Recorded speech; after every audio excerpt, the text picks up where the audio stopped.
Kembali lagi di YouTube channel Intan Dewa Histori beserta Latsar CPNS Puslat Bank KDOD Samarinda. Pada kesempatan ini kita akan bahas tentang jurnal harian yang ke-9, yaitu pelayanan publik. Sebagian orang menyingkatnya menjadi YANPLIK. Dari pengertiannya, pelayanan publik dapat disimpulkan sebagai pemberian pelayanan atau melayani keperluan orang atau masyarakat dan atau organisasi lain yang mempunyai kepentingan terhadap organisasi tersebut sesuai dengan aturan pokok dan tata cara yang ditentukan dan ditujukan untuk memberikan kepuasan kepada penerima layanan. Terdapat 3 unsur penting dalam pelayanan publik. Yang pertama yaitu organisasi penyelenggara pelayanan publik. Yang kedua adalah unsur penerima layanan atau yang disebut dengan pelanggan, yaitu di mana orang atau masyarakat atau organisasi yang berkepentingan.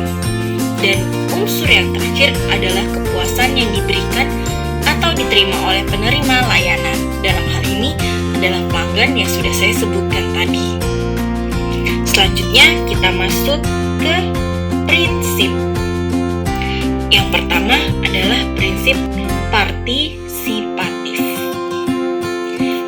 Dalam melakukan pelayanan publik yang dibutuhkan oleh masyarakat, pemerintah, bisa jadi dalam hal ini adalah ASN, perlu melibatkan masyarakat dalam perencanaan, pelaksanaan, dan evaluasi hasil.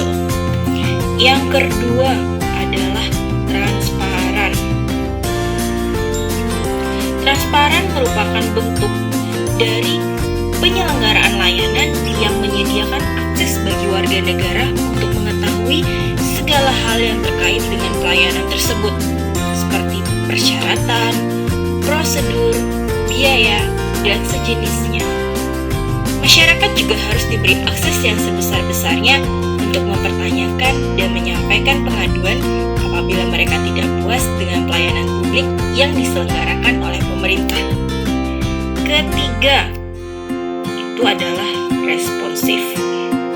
Dalam penyelenggaraan pelayanan publik, pemerintah wajib mendengar dan memenuhi tuntutan kebutuhan warga negaranya. Tidak hanya terkait dengan bentuk dan jenis pelayanan publik yang mereka butuhkan, tetapi juga terkait dengan mekanisme penyelenggaraan layanan, jam pelayanan, prosedur, dan biaya penyelenggaraan.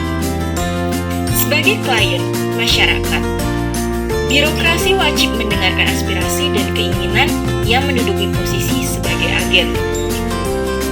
Keempat, tidak diskriminatif.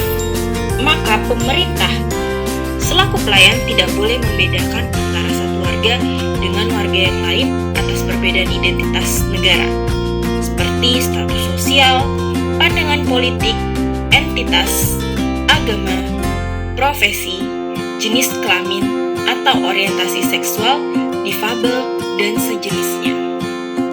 Yang kelima, mudah murah.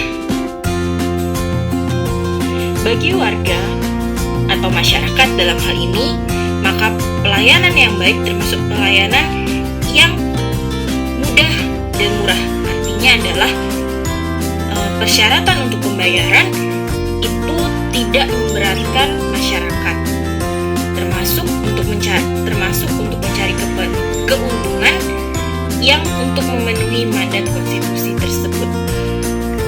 Keenam, efektif dan efisien. Kita sudah pernah bahas tentang poin ini di komitmen mutu. Berikutnya adalah aksesibel.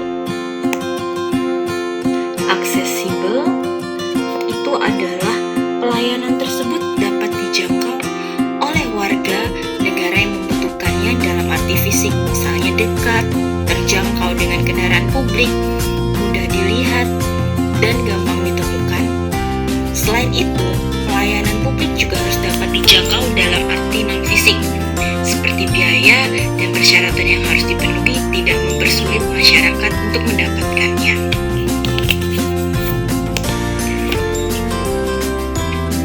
Delapan, akuntabel.